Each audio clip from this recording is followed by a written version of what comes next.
Let me tell you something straight. Success isn't just about what you do. It's about what you stop doing. Most people think the secret is working harder, hustling longer, adding more strategies, more tools, more hacks. Here's the truth. You're not losing because you don't know enough. You're losing because you keep doing things that sabotage your own success. Think about it. How many times have you caught yourself holding back because of fear? How many times did you waste precious energy comparing yourself to someone else instead of focusing on your own lane? How many opportunities slipped right through your fingers because you were waiting for the perfect time that never came? This isn't about motivation for one night. This is about rewiring the way you think, the way you move, the way you live. Because if you don't stop the wrong things, the right things will never have room to grow. So today, not here to give you 9 tips you'll forget tomorrow. I'm here to show you 9 toxic patterns that are silently destroying your progress, 9 habits that are stealing your confidence, your energy, and your future. And when you cut these out, your life won't just change, it will transform. If you stay with me, I promise you this, by the end of this message, you'll see exactly why success has been slipping through your hands, and you'll know exactly what to do to take it back. Not someday, when things calm down, right now. We've been taught since we were kids to wait for the right time. Think about it. How many times in your life have you said, I'll start when things calm down, I'll do it when I'm ready, or I'll make my move when the timing is perfect? And yet, when has that perfect time ever actually shown up? The truth is, it doesn't exist. The perfect time is a lie we tell ourselves to justify staying in our comfort zone. It's the trap of hesitation, the addiction to safety, the disguise of procrastination. And as long as you keep waiting for that magical moment when everything aligns, you'll be standing in the same place 5 years from now, wondering why nothing has changed. Life doesn't reward those who wait. It rewards those who move. Action is the catalyst for transformation, not timing.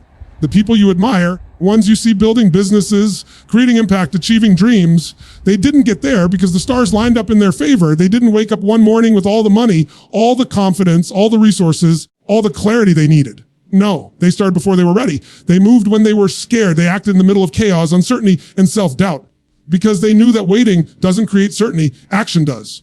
You see, waiting for the perfect time is like waiting for the ocean to stop having waves before you learn how to swim. You're asking life to get easier so you can feel comfortable enough to finally try. But life will never get easier. You just get stronger. Waves don't stop. You just learn to ride them. And the only way to learn is to jump in.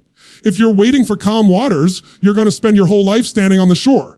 What you have to realize is this clarity comes through motion. Not meditation. People believe if they just think about it long enough, if they just map it out perfectly in their mind, then they'll feel confident enough to begin. But it doesn't work that way.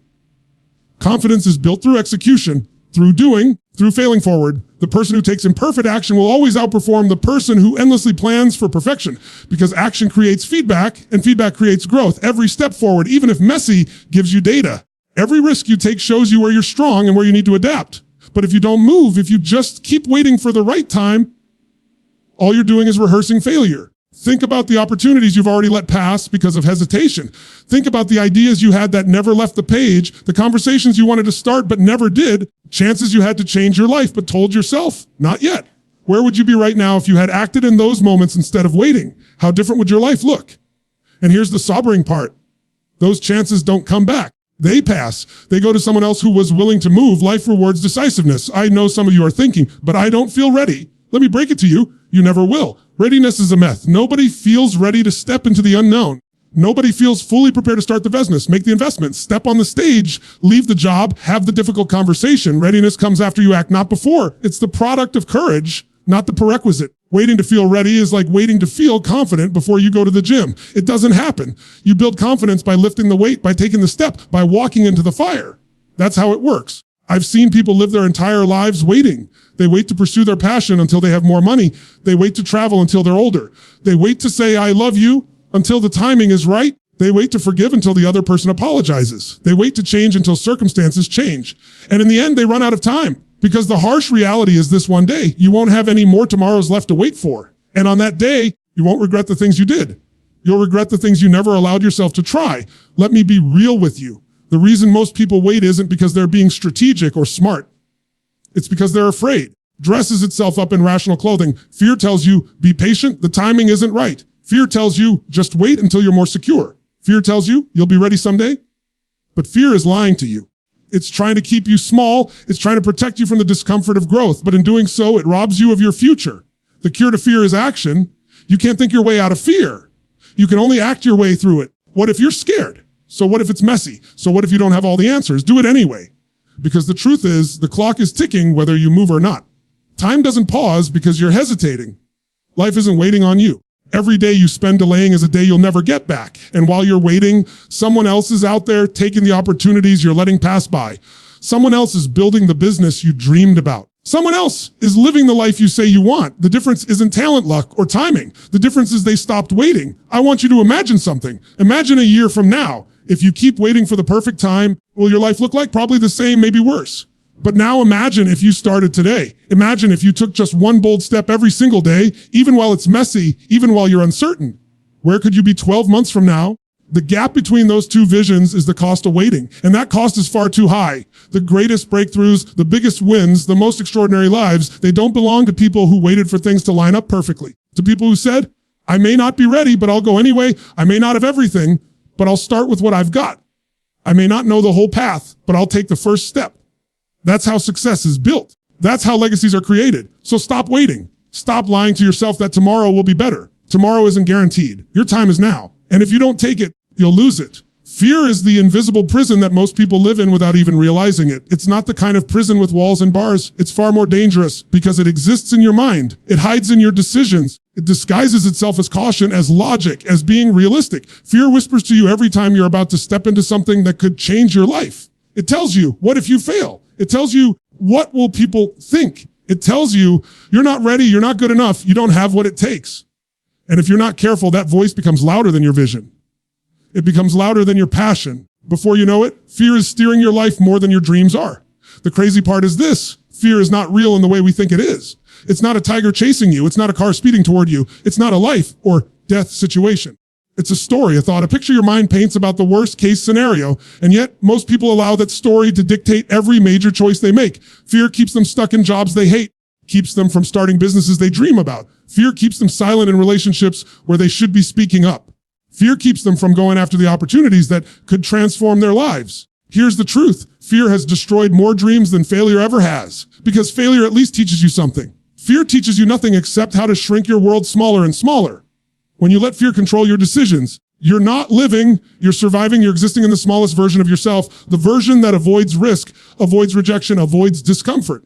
And let's be honest, that version feels safe in the moment, but it's suffocating over time. Because deep down, you know you're capable of more. You know there's something inside you that wants to come out, something bigger, bolder, more alive. But fear will convince you to bury it. It will make you believe that safety is the same as happiness. That's the greatest lie of all. The people who achieve extraordinary things don't live without fear. They just refuse to bow down to it. They've trained themselves to move forward, even when their stomach is in knots, even when their voice shakes, when every cell in their body is screaming at them to stop. They've learned that courage isn't the absence of fear. It's action in spite of fear. Courage is fear transformed into fuel. It's when you say, yeah, I'm scared, I'm doing it anyway. Think about it. Every breakthrough you've ever had in your life came on the other side of fear. The first time you spoke up when you didn't want to. The first time you tried something you didn't know if you could do. The first time you stepped out of your comfort zone. That nervous energy, that fear, that was the doorway. And the second you walked through it, you discovered a strength you didn't know you had. You grew. You expanded. You became more than you were before. That's what fear really is. It's not a stop sign. It's a signal that you're standing on the edge of growth. But most people misinterpret the signal. Instead of leaning in, they back away. They feel the fear and retreat, thinking it's a warning to stop. And every time they do that, they reinforce the habit of shrinking. They wire their brain to associate fear with avoidance. And before long, their entire life is shaped by what they didn't do. They don't chase the dream. They don't make the move. They don't take the shot. Not because they couldn't, but because they wouldn't. And years later, they look back and call it regret. Here's what you need to understand. Fear is never going away. It doesn't disappear as you get more successful. It doesn't vanish when you make more money or achieve more things. In fact, the higher you climb, the bigger the fears become. The difference is, successful people build the muscle of moving anyway. They've decided that their future is more important than their fear. They've decided that living small is a bigger risk than failing. And they're right, because the real risk isn't falling on your face. It's never even stepping onto the field. So how do you stop letting fear control your decisions? You make a commitment that fear will never be the deciding factor again. You acknowledge it, you feel it, you don't obey it. You learn to separate the story from the truth. You remind yourself that fear is just your brain trying to protect you from discomfort, not from danger.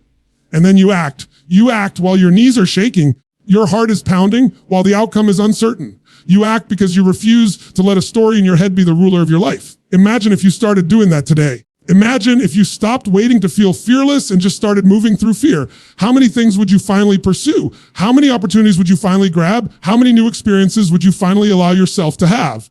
Life would expand instantly, because the moment you stop letting fear make your decisions, your world opens up. You stop being a prisoner of what if, and you start living in what's next. Here's the irony. Fear doesn't shrink when you avoid it. It grows, it multiplies. The more you back away, the more power it has over you. The moment you face it, the moment you do the very thing it's trying to stop you from doing, it loses its grip. Fear feeds on avoidance. It starves when you act. That's why the fastest way to weaken fear is to walk straight into it. And yes, you're going to fail sometimes. Yes, you're going to get it wrong. Yes, people might laugh or criticize, but here's the truth. Those moments will pass. The sting of failure fades. The embarrassment fades. What doesn't fade is the strength you gain from having gone through it. What doesn't fade is the knowledge that you didn't let fear own you. That's the kind of confidence nobody can take away. That's the kind of freedom that changes everything. So the next time you're at that crossroads where one path is safe and familiar and the other is terrifying but full of possibility, remember this: the safe path keeps you the same. The scary path makes you more. And if you want to succeed, if you want to grow, if you want to build a life that excites you instead of numbs you, you've got to choose the scary path. You've got to stop letting fear be the one behind the wheel. Because if you let fear control your decisions, control your destiny, one of the greatest thieves of joy, progress, and success is comparison. It's almost impossible to escape in today's world because everywhere you look, you're being bombarded with other people's highlight reels. You open your phone and within seconds you're seeing someone's perfect body, someone's dream vacation, someone's multi-million-dollar business, someone's relationship that looks flawless. And it makes you pause and think, why am I not there yet? What's wrong with me? Why is my life moving so slow while everyone else seems so far ahead? And that right there is the poison that kills your growth. The problem with comparison is that it puts you in a race you were never meant to run. It convinces you that success has a single track, a single timeline, a single measurement. And if you're not at the same pace as someone else, then you're losing. But the truth is, there's no universal scoreboard for life. You're not supposed to look like them, earn like them, live like them, or achieve on their timeline. You're supposed to walk your path, fight your battles, learn your lessons, and create your version of success. The moment you start measuring your worth against someone else's achievements, you rob yourself of the uniqueness that makes you powerful. Think about it. When was the last time you compared yourself and felt energized, empowered, and ready to win? Probably never. Comparison always leaves you feeling smaller because you're comparing your behind the scenes to someone else's polished presentation. You're comparing your struggle to their shine. You don't see the years they failed, the nights they doubted themselves, the sacrifices they made in silence. You just see the result. And you assume that's the whole story. It's like looking at a finished masterpiece in a museum and forgetting the hundreds of messy sketches that came before it. What comparison does is trick you into believing you're not enough. And when you believe you're not enough, you stop trying. Worse, you start living a life that isn't even yours. You start chasing goals you don't actually want just because someone else has them. You start defining success not by what fulfills you, but by what makes you look good compared to someone else. And that's a guaranteed path to misery. Because even if you win, even if you catch up, even if you surpass them, you'll still be empty. Because you weren't running your race. You were running theirs. I've met people who achieved things that society celebrates: money, fame, status. But deep inside, they felt miserable. You know why? Because they didn't do it for themselves. They did it to prove something to the world, to quiet the comparison voice in their head. And when they got it, they realized the world didn't care as much as they thought. And they had wasted years climbing a ladder that was leaning against the wrong wall. You don't want that. You don't want to get to the top of someone else's mountain and realize you never even started climbing your own. Here's the truth. Your only competition is the person you were yesterday. That's it. If you wake up and you're a little stronger than you were yesterday, if you learn something new, if you push yourself further, if you become just a little braver, then you're winning. That's success. That's progress. And that's all that matters. Because when you focus on being better than you were instead of better than someone else, you win every single day. But comparison doesn't just steal your confidence. It also steals your gratitude. You could be living a life that someone else is praying for. And yet, because you're looking at someone who seems to have more, you feel like you have less. You start discounting your blessings, overlooking your progress, forgetting how far you've already come. Gratitude and comparison cannot coexist. When you're comparing, you're blind to what you already have. But when you're grateful, comparison loses its grip because you recognize that your journey is unfolding exactly as it's supposed to. So how do you break free from the trap of comparison? You shift your focus inward. You remind yourself that your story is yours alone. You remind yourself that you have strengths, talents, and gifts that nobody else has. You remind yourself that the timing of your life is perfect for you, even if it looks different from someone else's. You stop asking, am I not there yet? And you start asking, how can I be better today than I was yesterday? Because progress is personal, growth is individual, and success is not one size fits all. It's self-defined. I want you to imagine what your life would look like if you stopped comparing for just 1 year. Imagine if for 12 months, you didn't care who was ahead of you, who was behind you, who was richer, who was fitter, who was smarter. Imagine if for 12 months you only focused on becoming the best version of you. How much mental energy would you get back? How much confidence would you build? How much joy would you create by finally giving yourself permission to run your race? That's the freedom you get when you stop comparing. And don't get me wrong, admiration is powerful. Learning from others is powerful. Seeing someone ahead of you and letting it inspire you is powerful. There's a difference between inspiration and comparison. Inspiration says, if they can do it, so can I. Comparison says, they can do it, which means I'm not enough. Inspiration fuels you. Comparison drains you. One builds possibility. The other builds insecurity. You have to be conscious about which one you allow into your mind. At the end of the day, the question isn't, are you as good as them? The real question is, you becoming all that you're capable of? That's the only question that matters. Because when the lights go out, when it's just you and your reflection, you won't be asking how you stacked up against anyone else. You'll be asking if you gave everything you had to the life you were given. And the only way to answer yes to that question is to stop measuring yourself against others and start measuring yourself against your own potential. So stop comparing yourself to everyone else. You're not supposed to be them. You're supposed to be you. There's a truth that most people don't like to face. Your environment is shaping you far more than your willpower is. The people you surround yourself with are influencing your thoughts, your habits, your decisions, and ultimately your destiny. And here's the kicker. You might not even notice it happening. It's subtle. It's invisible, but it's real. If you hang around people who settle, you'll start to settle. If you hang around people who complain, you'll find yourself complaining. If you hang around people who don't believe in growth, you'll start questioning your own desire to grow. That's how powerful proximity is. Think about it. How many times have you been excited about an idea, a goal, a vision, and you shared it with someone who shot it down instantly? They said, that's too risky. Don't get your hopes up. People like us don't do things like that. And you felt the fire inside you dim just a little. You started second guessing yourself. You started wondering if maybe they were right. That's the power of the wrong people. They don't even have to crush your dream outright. They just have to plant a little seed of doubt. And if you let it grow, it will choke out everything you're trying to build. On the other hand, when you're around the right people, everything changes. Right people challenge you. They stretch you. They hold you to a higher standard. They don't let you play small because they see more in you than you sometimes see in yourself. You bring them your excuses and they don't buy them. You bring them your limitations and they push you through them. And suddenly what once felt impossible starts to feel normal because you're in an environment where growth is the standard, not the exception. The truth is we become the average of the 5 people we spend the most time with. That's not just a catchy line. It's reality.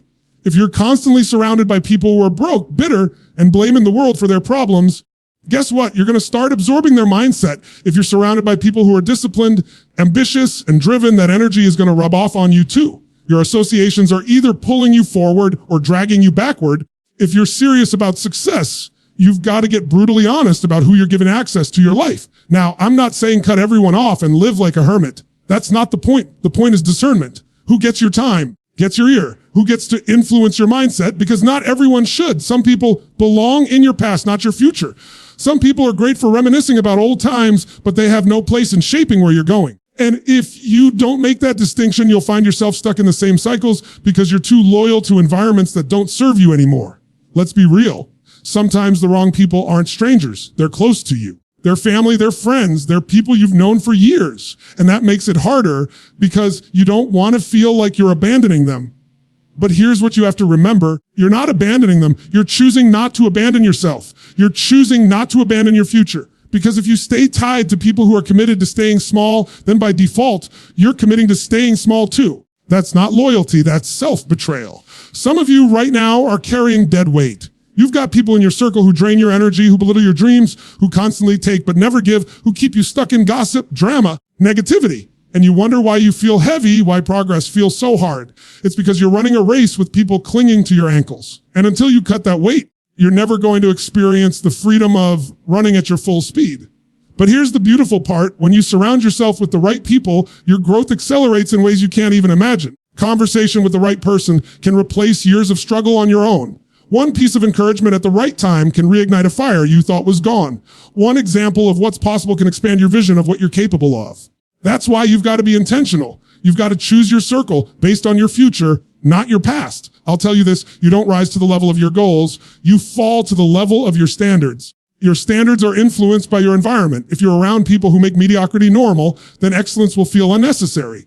But if you're around people who make growth normal, who make discipline normal, make chasing dreams normal, then excellence stops being extraordinary. It becomes your baseline. That's the power of association. And I get it. This isn't easy. It takes courage to distance yourself from the wrong people. It takes courage to outgrow environments that once felt comfortable. It takes courage to admit that some relationships aren't meant to continue into the next chapter of your life. You've got to decide what matters more, keeping everyone happy or becoming the person you're meant to be, because you can't have both. If you're more committed to their comfort than your calling, you'll never live the life you're capable of. The truth is, success isn't just about strategy or skill. It's about alignment. It's about aligning yourself with people who fan your flames, not those who douse your fire.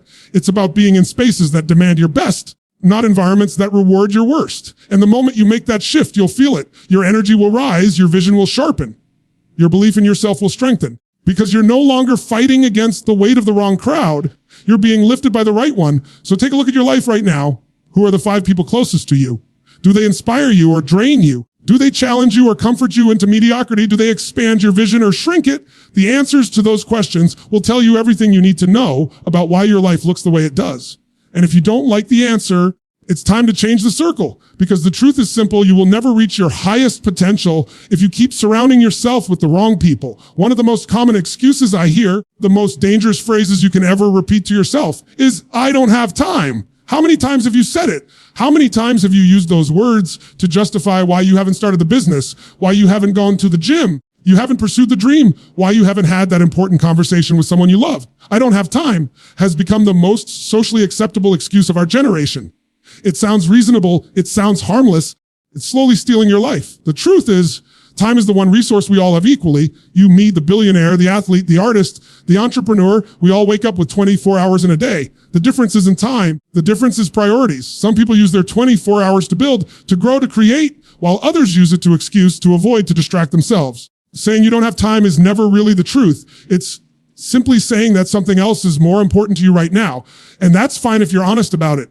But when you keep saying you don't have time, you're lying to yourself. That lie is keeping you from living the life you want. Think about how often people use this phrase without even questioning it. I'd love to get healthy, but I don't have time.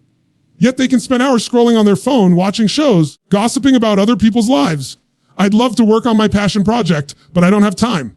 Yet they're up to date with every episode of their favorite series. I'd love to start that side business. I don't have time. Yet they spend weekends numbing themselves instead of creating. It's not a lack of time. It's a lack of ownership, because the reality is, if something is truly important to you, you'll find a way. If it's not, find an excuse. And here's what's scary. Every time you say, I don't have time, you're reinforcing the belief that you're powerless. You're putting yourself in the role of a victim to your schedule, as if time controls you instead of you controlling time. You start believing you're at the mercy of your circumstances, your job, your responsibilities, your obligations. But the truth is, you are the one choosing. You are the one deciding what gets your energy, your attention, your hours. And if you don't take ownership of that, then your life will always feel like it's slipping through your fingers. Here's what people forget. You can make more money. You can create more opportunities. You can even rebuild your health if you've lost it, but you can never get more time. Once today is gone, it's gone forever. And yet people treat time like it's infinite. They say, I'll do it someday. Get to it eventually. But someday isn't on the calendar. Eventually is code for never. And before you know it, 5 years have passed, 10 years have passed, and you're still telling yourself the same lie. That's why this phrase is so dangerous. It makes you believe you're buying time when in reality, you're wasting it. So how do you break this cycle? You start by telling yourself the truth. Instead of saying, I don't have time, say, it's not a priority, because that's the reality. If you say you don't have time to work out, what you're really saying is, my health is not a priority right now. If you say you don't have time to work on your dream, you're really saying is, my dream is not a priority right now. That's uncomfortable, but it's honest. And once you're honest, you can start making new choices. It's not about trying to fit everything into your schedule. It's about cutting out what doesn't matter. Because the truth is, most people don't have a time problem. They have a focus problem. They spend hours on distractions, low value activities, on things that don't move the needle. They say yes to everything and wonder why they have no time left for what matters most. If you want to change your life, you've got to get ruthless about where your hours go. You've got to stop treating your time like it's cheap and start treating it like it's gold, because that's what it is. It's the most valuable thing you own. Think about it this way. If someone stole $100 from you, you'd be furious. Every day you let people, habits, and distractions steal hours from you, and you don't even flinch. You give away your time to things that don't serve you, and then you wonder why you don't have enough left for what matters. That's the shift you need to make. You need to start guarding your time like your life depends on it, because it does. And here's the beautiful thing. When you stop saying, I don't have time, and start owning your choices, you feel more powerful instantly, because you're no longer a victim of your schedule. You're no longer pretending that time is out of your hands. You realize that you are in control. You can choose to wake up earlier. You can choose to shut down distractions. You can choose to stop giving your time to people who drain you. You can choose to invest your hours into things that matter. And when you do, your life transforms, not because you got more time, because you finally used it wisely. I want you to imagine something. Imagine that every day someone deposited $86,400 into your bank account. There's one condition. Whatever you don't use by the end of the day disappears forever. What would you do? You'd use every single dollar, right? You wouldn't waste a cent because you know it's gone at midnight. Well, that's exactly how time works. Every day you get 86,400 seconds, and whatever you don't use intentionally is gone forever. You don't get to roll it over. You don't get to save it for later. And yet most people waste it like it's nothing. They treat it like it doesn't matter until one day they wake up and realize they're out of time. So you've got to stop saying, I don't have time. Because every time you do, you're giving away your power. The truth is you do have time. You're just choosing to use it elsewhere. And the moment you accept that, the moment you start taking responsibility for your time, instead of blaming the clock, you unlock the ability to create whatever life you want. Because in the end, it's not about how much time you have. It's about how you use the time you've got. One of the biggest killers of dreams is not failure. It's overthinking. It's not that people don't have ideas. It's not that they don't have opportunities. It's that they stay stuck in their heads, analyzing every possible angle, imagining every possible outcome, waiting for perfect clarity before they take a step. They sit at the edge of the pool, dipping their toe in the water, telling themselves they'll jump when it feels right, when they know for sure, when they've mapped out every scenario. And the truth is, they never jump. They drown in their own thoughts before they ever get in the game. Overthinking feels like progress because you're busy. You're planning, you're researching, you're making lists, you're playing out scenarios in your mind. It gives you the illusion of movement without actually moving. But here's the reality: thinking without execution is wasted energy. You can plan all day long, but until you act, nothing changes. You can rehearse the speech in your head 100 times. Until you deliver it, it doesn't count. You can write the business plan, design the vision board, talk endlessly about what you're going to do. But until you take the step, until you put yourself on the line, it's just mental gymnastics. The longer you stay in that cycle, the more you paralyze yourself. Here's the real danger of overthinking. The more you think, the more reasons you find not to act. Your brain is designed to protect you. So when you sit in your head too long, it starts magnifying every risk, every possibility of failure, every reason why it could go wrong. And before you know it, the idea that once excited you now feels impossible. You talked yourself out of your own dream before you even gave it a chance. Think about how many things in your life you've missed out on because of this cycle. Opportunities you didn't take, relationships you didn't pursue, goals you never started. Not because you couldn't, but because you overthought them to death. You let your mind create problems that didn't even exist yet. And by the time you were done analyzing, the chance was gone. That's the cost of overthinking. It doesn't just delay you, it robs you. On the other hand, execution creates momentum. The second you act, everything changes. It doesn't matter if it's perfect. It doesn't matter if it's messy. What matters is that you've moved. Because when you move, you create feedback. You learn what works and what doesn't. You gain experience. You discover strengths you didn't know you had. You build confidence, not because you thought about it, but because you did it. Confidence never comes from overthinking. It comes from execution. Some of you think you need clarity before you move. It's actually the opposite. Action creates clarity. You don't figure it all out in advance. You figure it out as you go. You adjust, you pivot, you adapt. But none of that is possible until you start. Most successful people in the world didn't have it all figured out when they began. They launched before they were ready. They started the business without knowing every answer. They got on the stage while their voice was still shaking. They wrote the book when the ending wasn't clear yet. They didn't wait for perfect. They acted, and clarity came because of execution. Overthinking is rooted in fear. Fear of failure, fear of rejection, fear of making the wrong choice. Here's the irony: by avoiding action to escape failure, you guarantee failure. Because not acting is the worst decision of all. At least if you try and fall, you learn, you grow, you get better. But if you overthink and never act, you gain nothing. You stay stuck exactly where you are, watching life move forward without you. Let me tell you this: you are never going to think your way into certainty. You're never going to get to a point where you have 100% assurance that everything will work out. Life doesn't work that way. If you wait for that, you'll be waiting forever. The only way forward is to act in uncertainty, to take steps even when the outcome isn't guaranteed, to trust that you'll figure it out as you go. That's how breakthroughs happen, not by thinking your way into perfection, but by acting your way into progress. So you've got to make a decision right now that execution is more important than perfection. That action is more important than overthinking. You've got to train yourself to move quickly, to act on your ideas, to put yourself out there before you feel ready. Because speed matters. Life rewards decisiveness. The longer you wait, the harder it becomes. The more you hesitate, your brain fills the gap with doubt. But when you move fast, when you act on inspiration immediately, you bypass the trap of overthinking and you build momentum before fear has a chance to catch you. Imagine what your life would look like if you stopped overthinking for just 1 year. Imagine if every time you had an idea, you acted on it within 24 hours. Every time you felt inspired, you took a step instead of second guessing. Every time you thought, maybe I should, you immediately did. Can you see how different your life would be? How many projects would be started? How many conversations would be had? How many doors would open? Simply because you stopped killing your ideas in your head and started bringing them to life. And the truth is, you don't need to know the whole path. You don't need to see 10 steps ahead. You just need to take the next step. That's it. Success is built one step at a time, and overthinking convinces you that you need the whole map before you begin. But you don't. You need courage for the next move, and the faith that when you take it, the next step will appear. That's how it works. Step, then clarity, step, then opportunity, step, then growth. So stop overthinking. Stop sitting on the sidelines of your own life, waiting until you feel certain, waiting until you feel ready, waiting until you've thought it all through. You're not going to think your way into success. You're going to act your way into it. And the sooner you start, sooner you'll realize that the only thing that was ever in your way was the story in your head, because nothing changes until you execute.